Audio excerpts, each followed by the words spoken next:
Hello there, welcome to the Saroy channel, wherever you are in the world, and so much love to each and every one of you. How are you doing? I hope you're doing remarkably well. I'm doing great, thank you very much, and I hope you've had a fabulous day.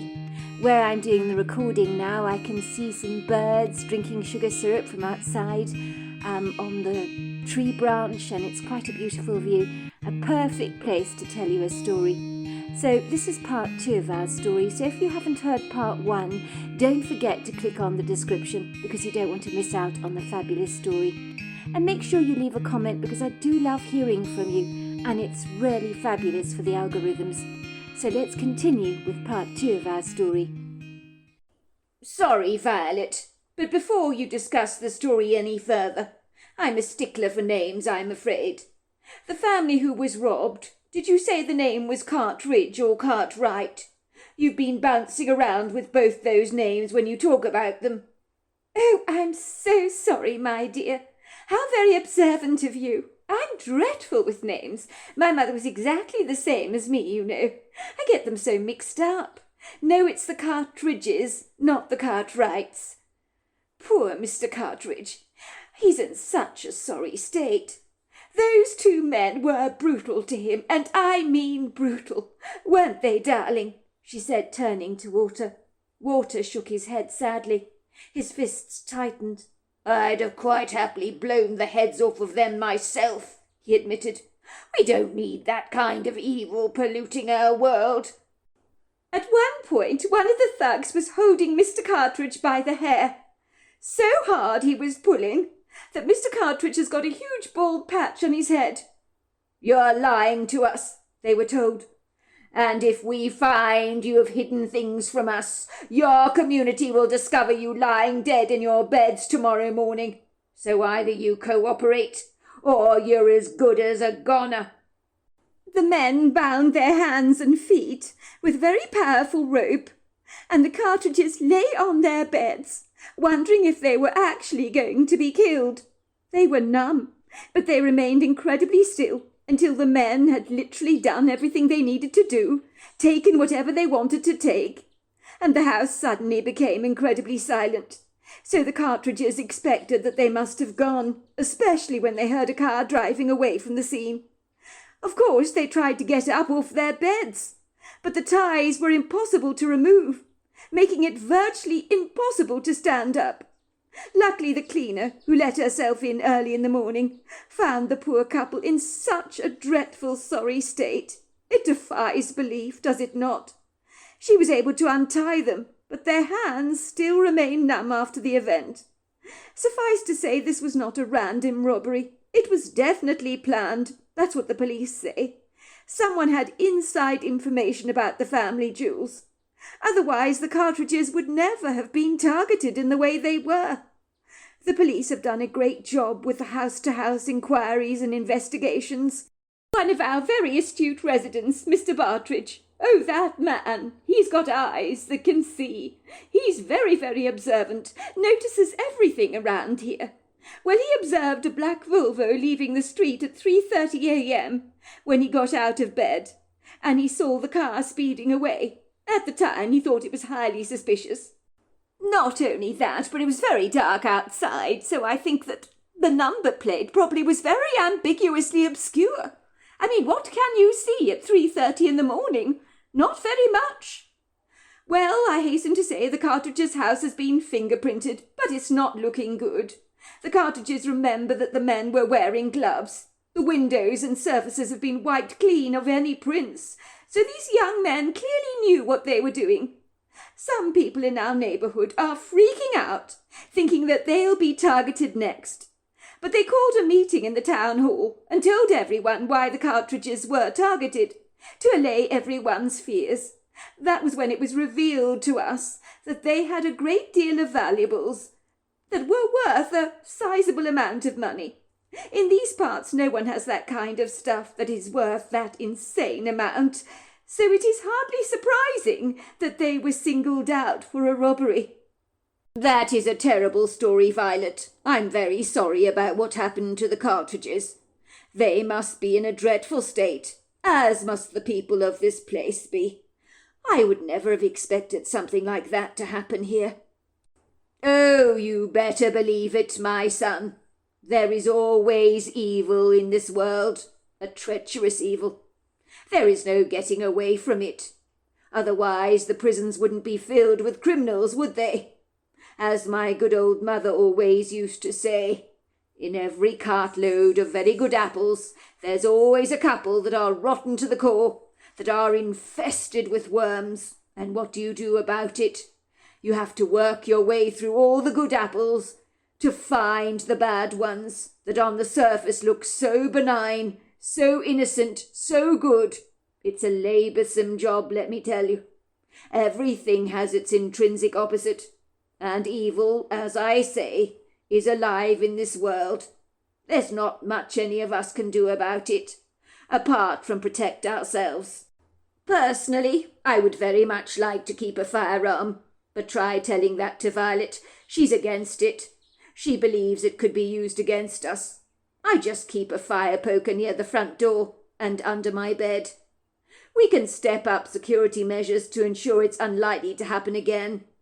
And it's very rare indeed that lightning strikes in the same place twice. Suffice to say the Cartwrights have stepped up their security. But with everything taken, they're not going to be targeted again." Violet looked worried as she studied the bewildered expression on my face, which she mistook as a reluctance on my part to agree to house-sit her Pekingese dogs. On the contrary, I was trying to get my head around what they had both told me. There'd been a home invasion in such a tranquil part of Washington state, where you'd expect people to go to bed at night with their doors unlocked. Now that had changed for all the locals around here. When you knew a fox had got into the chicken coop to kill the chickens and to steal the eggs, you wanted to ensure that it was unlikely to ever happen again. "Oh, my goodness," said Violet obsequiously. "It hasn't put you off watching over Billingsgate and Washington, has it, Montgomery? I rather fear that it might. And I truly understand if in the circumstances you can't possibly house-sit for us, and I won't hold it against you. But I really could not keep such information away from you. It just wouldn't have been right. If it's any consolation, I assure you I would never have asked you to look after our place and my dogs if I thought in any way that your safety would be compromised, or that you were at risk of being attacked by these thugs." "Oh, believe me, Violet, I'm not worried about that.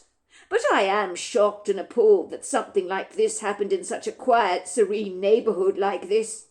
It defies belief. I am shocked, but I'm reasonably confident the police know what they're talking about, and that this robbery was a planned event, maybe months, possibly even years in advance." "Of course, Montgomery. The police do know what they're talking about. They've been absolutely marvellous," said Violet, giving my hand a squeeze. "Otherwise they'd insist on patrolling the area every night. But they believe long-term it's completely unnecessary. They have a great comprehension and understanding of criminal behaviour. The only reason Walter didn't want to tell you about the home invasion was because he didn't want to give you any nightmares. He's worried you'll be uncomfortable sleeping here at night, knowing what happened 2 doors down from us. Mrs. Hannay next door advised us not to tell you when we told her you'd be house-sitting for us for that very reason. I believe in always forewarning anyone, so you become more vigilant, even if you don't need to be. There's never been a crime in this area for the last 20 years, but these things happen from time to time, and usually it's inside information. I believe we should always be alert at all times. I think we've learnt a lot from this, haven't we, Walter? It certainly doesn't hurt to be a neighbourhood watch and notice anything that's out of place. I think everyone in our neighbourhood is now paying very close attention to anything untoward, which makes a robbery here significantly less likely.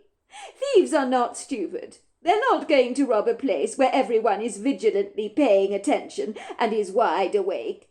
They break in when no one is expecting them to, when people are complacent and unsuspecting. They use the element of surprise to their advantage. And what the police reminded us in the town hall is that they're probably as nervous as we might be, so they are very cautious about where they tend to break in. So I have to say, I don't think you've got anything to worry about at all, Montgomery. Mr. Bartridge, bless his cotton socks, what a remarkable man he is. He lives at number 52. He's been diligently taking down the registrations of any unfamiliar vehicles he sees in the area, especially during the twilight hours. But we don't need to worry about anything. I'm sure of it, Montgomery. Me and Walter don't own anything valuable to steal. We live simplistic lives, don't we, love? We've never been extravagant about anything. Our most expensive possessions are home furnishings, but that's not what these people are after. They want jewels, family heirlooms, silver, gold, expensive antiques, and fine works of art. And we've got none of those things. I am sure my wife is right, said Walter. The robbers have long gone. They shall not be coming back. If I was a thief, I wouldn't dare go back to the same place twice. That's asking for trouble. Do I look worried, Violet? I said, flashing her a warm, reassuring smile. I'm really not concerned, but I agree with Walter. I hope they catch those thugs. But as for my personal safety, I'm not troubled about that. I'm big and old and ugly enough to look after myself, I assure you of that. I am heartily relieved, Montgomery, that you're not concerned about the armed robbery. I was fretting about it so much. I really didn't want to keep this invaluable information away from you.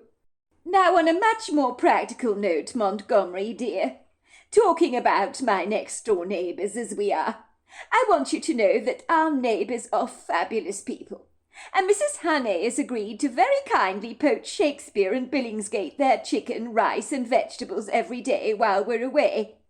They eat homemade food. Pekinese are very picky, I'm afraid. She will pop in every day, as I've given her a key, so she can place a basket for you on the kitchen counter with meals for both you and my dogs, and the shopping that she's got for you, so you don't need to bother about cooking or shopping. She says she'll shout out, "Yoo-hoo, it's only me." So don't get unduly alarmed if you hear someone rustling around in the kitchen in the morning. The dogs' leads are in the hallway. Shakespeare has a pink lead, and of course Billingsgate has a blue one. If you walk 2 houses down on the right-hand side of the pavement, there's a trail that leads directly to the woodgrove behind. It's a fabulous place to walk the dogs, so pretty and serene. Or if you want to be very naughty and take a shortcut like Walter here is inclined to do, she said, giggling, you can crawl under the fence. It's easy enough to find the trail. It's very clearly marked. That's very kind of you, Violet. It seems like you've thought of everything, but you're paying me so well. I thought I'd be buying my own food in the circumstances. I didn't expect all this fuss. It's really not necessary. And believe it or not, I am capable of cooking. Oh, goodness gracious me, dear, I would not hear of it. You can't possibly pay for your own food. The idea is absolutely ridiculous. You're the one doing us such a great favour. Not the other way round, I'd hasten to say. I would not be remotely comfortable relaxing in a houseboat on the Norfolk Broads if I thought Shakespeare and Billingsgate were not in the very best hands. We're incredibly lucky, both of us, me and Walter, that is, to have you taking such good care of our dogs. 2 days later, I was beginning to settle down to life in this lovely, idyllic, green leafy neighbourhood in Washington State, where the post-war 1950s classic-style traditional homes were built rather close together, but most thoroughly enjoyed sizable backyards that on Violet and Walter's side of the street were hemmed in by a wooden fence that separated the woodgrove from the backyards of people's properties. You didn't need to take the hiking trail to access the woodgrove. You could sneakily climb under the fence, as Violet had hinted Walter was rather inclined to do, and she was right. It was marked with a sign that read the Fox's Lair. It was not uncommon to find the cutest-looking speckled deer, with gentle, serene faces and dark, curious eyes, happily frolicking around the backyard in the early morning and early evening, just after the sun set. According to Violet, when her apple trees were bursting with fruit, the deer were regular visitors. Violet, with her warm, generous heart, would throw all the apples on the ground for the deer to enjoy, only reserving a precious few for her apple crumbles that she regularly baked. The next-door neighbour, Mrs. Hannay, kept popping around regularly, with baskets of food that was so large.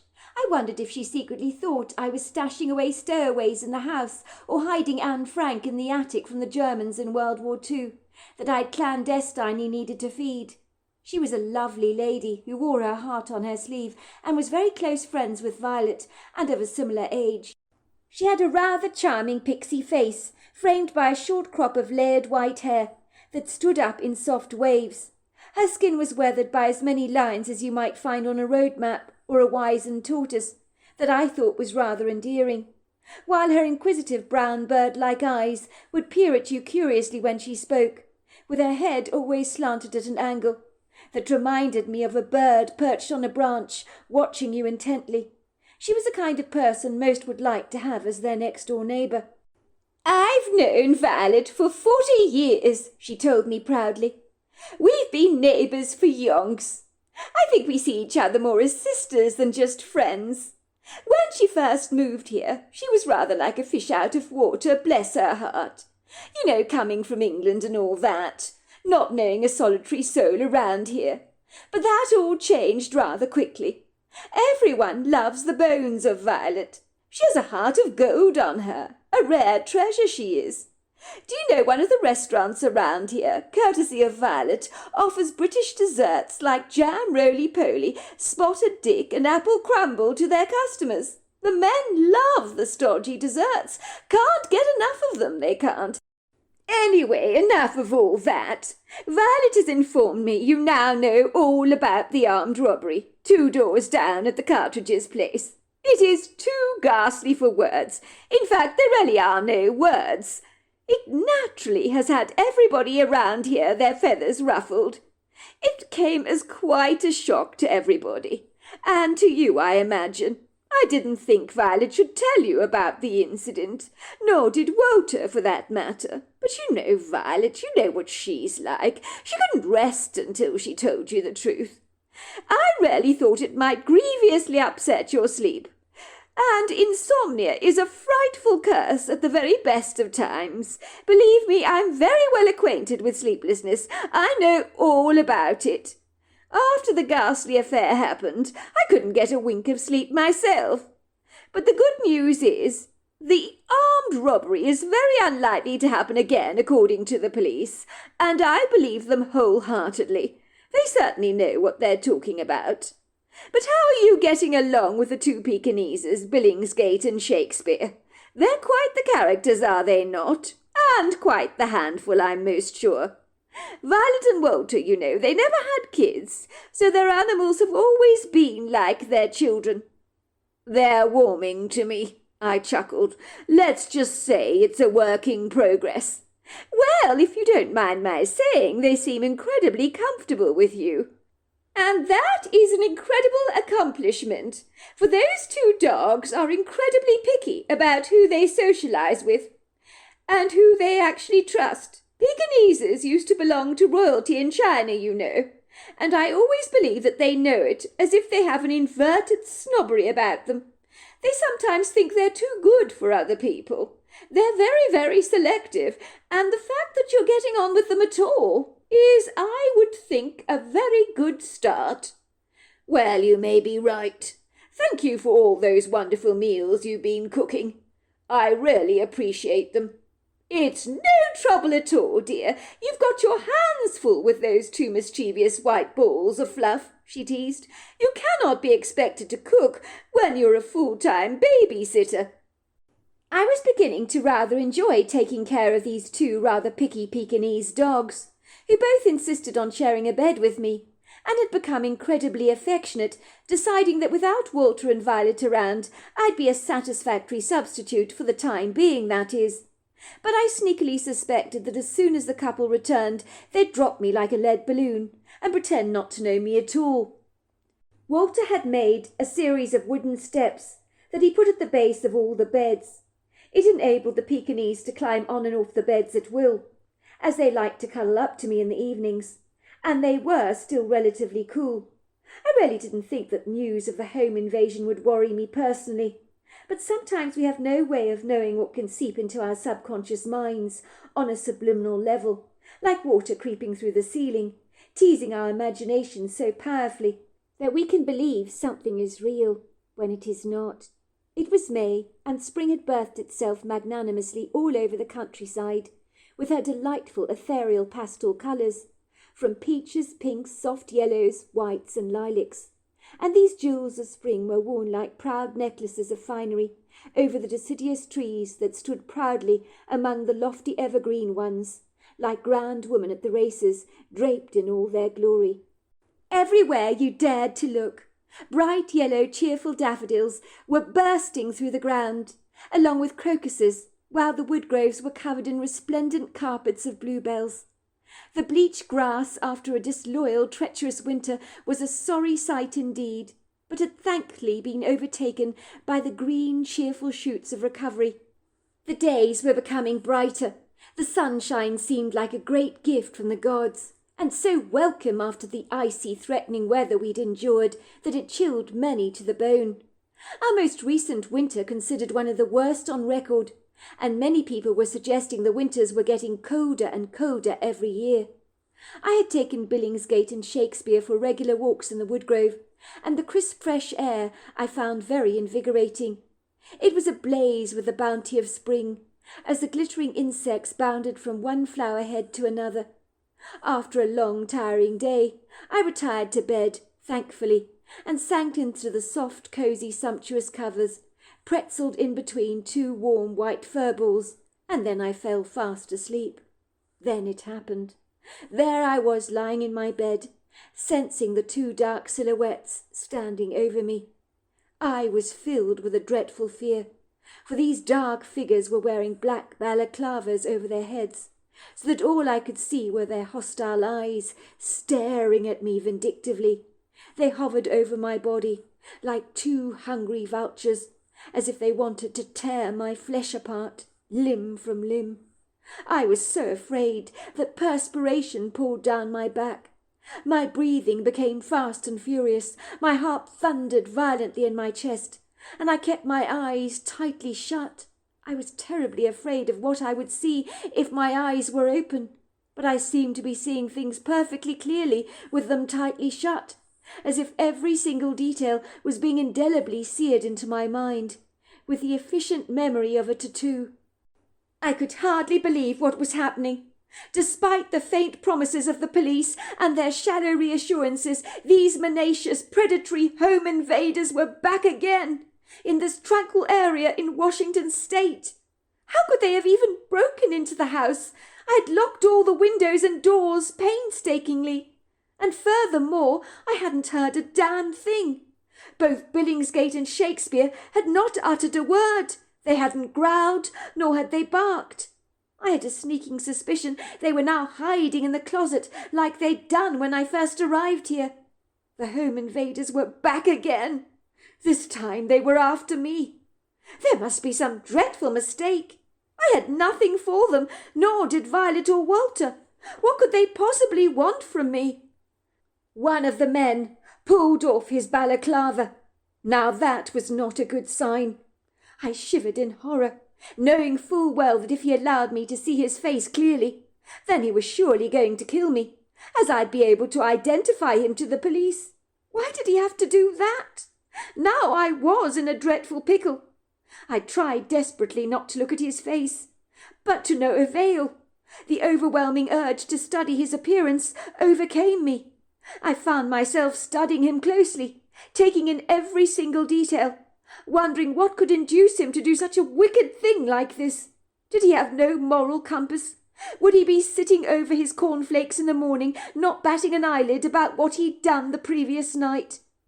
This rough, abrasive man, who would make sandpaper look smooth, had a prominent, ugly, reddened scar that jutted out obtrusively from his skin and snaked at a rather bizarre angle, furiously down the side of his pock-marked cheek, where he'd broken out into clusters of angry-looking pimples that covered every surface of his skin like bumpy wallpaper.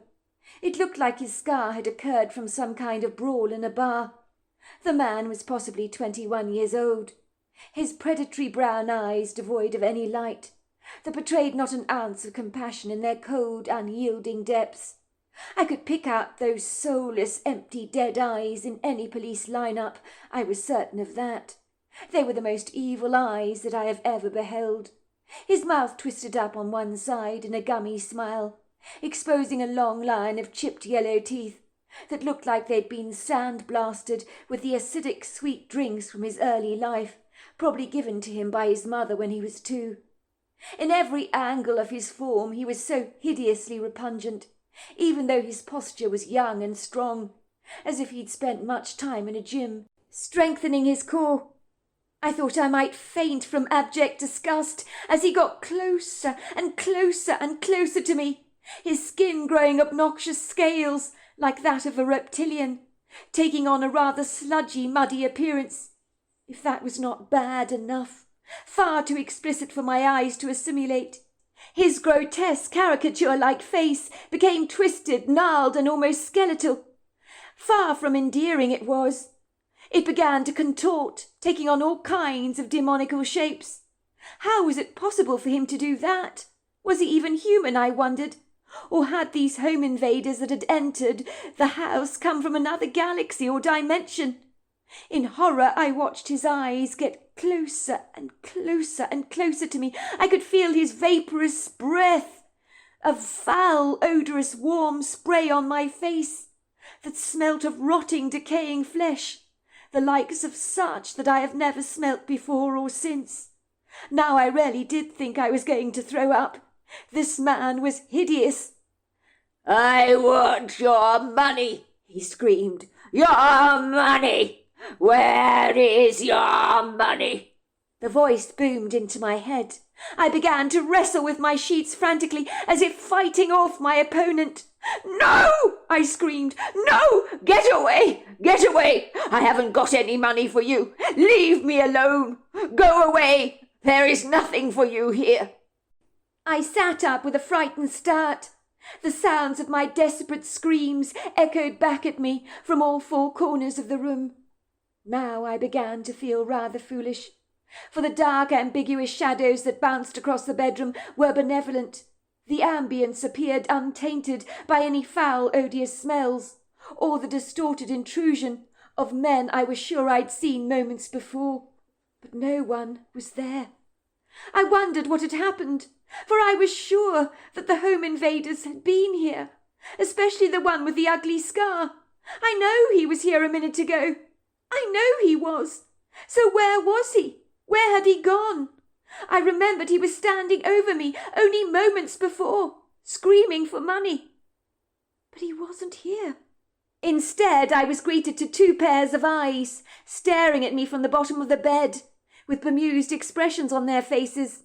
Billingsgate and Shakespeare, who thought my strange behaviour and my unsettling, rather disturbing screams more than a little bizarre. They were used to human beings being composed and calm. Billingsgate, who was the more nervous of the 2 Pekingese, began to whimper, but Shakespeare remained stoically still, studying me through dark eyes, as if to say, "Are you all right? What the hell is wrong with you? You gave me quite the scare, you did."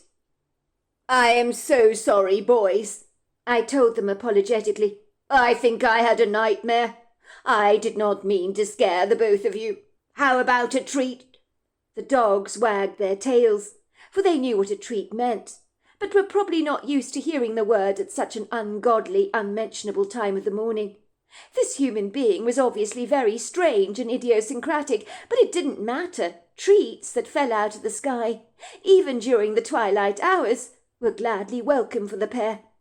I climbed out of bed, visibly shaken up. My breathing was laboured, as I tried to catch my breath, to slow down my pounding heart rate. My legs crumbled beneath me like dough that has lost its form. I cannot recall a time I have dreamt like this, so vividly, so lucidly. Maybe Walter had been right. If Violet had not mentioned this home invasion to me, that had occurred down the street 2 doors down, then I'd have been none the wiser, and this discomposing nightmare need never have occurred. That face staring into mine with the crooked scar had felt so incredibly real. The eyes had practically burrowed into mine. "Calm down, Montgomery," I told myself. "You had a bad nightmare, that's all. Now go and make yourself a hot toddy and come back to bed.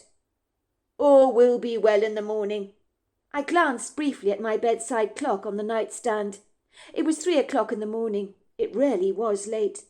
My pyjamas, I hasten to say, were soaked to the skin. I had to put on a pair of jogging pants and a sweater, as the moisture on my skin made me become cold. The Tiffany lamp I'd switched on was bathed in a soft light, and the dark shadows were whisked away. Even after a change of clothes, there was a nip in the air, so I put on a navy blue dressing gown and matching slippers, and with the dogs trailing happily behind me, I trudged down the creaking staircase like a reluctant, doddery old man. I didn't bother to put on any lights in Walter and Violet's home.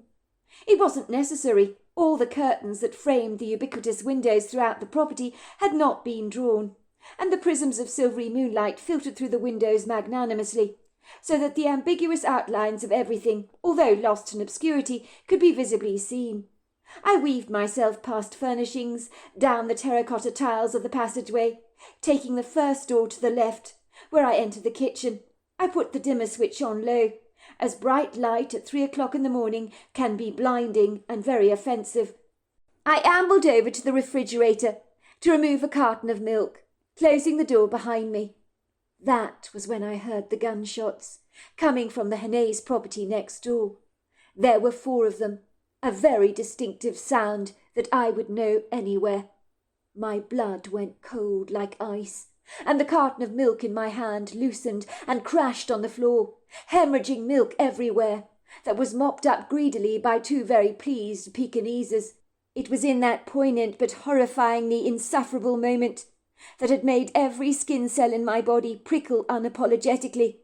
I was now certain that the genuine home invaders, not made up from the sheer very explicit fabric of my earlier very haunting lucid dream, had indeed returned to this neck of the woods, and randomly broken into the Hannay's property next door, on an impulsive whim, possibly after enjoying a beer or 2, and been blessed with a brazen, cocky confidence, and in the hope that more people in this unassuming Washington neighbourhood were clandestinely nesting on golden eggs and sitting on vast treasure troves, had decided to strike again.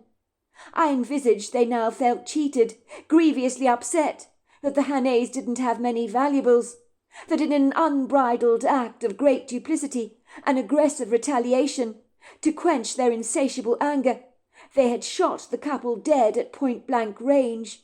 The couple were now lying deceased in the house next door. I was sure of it.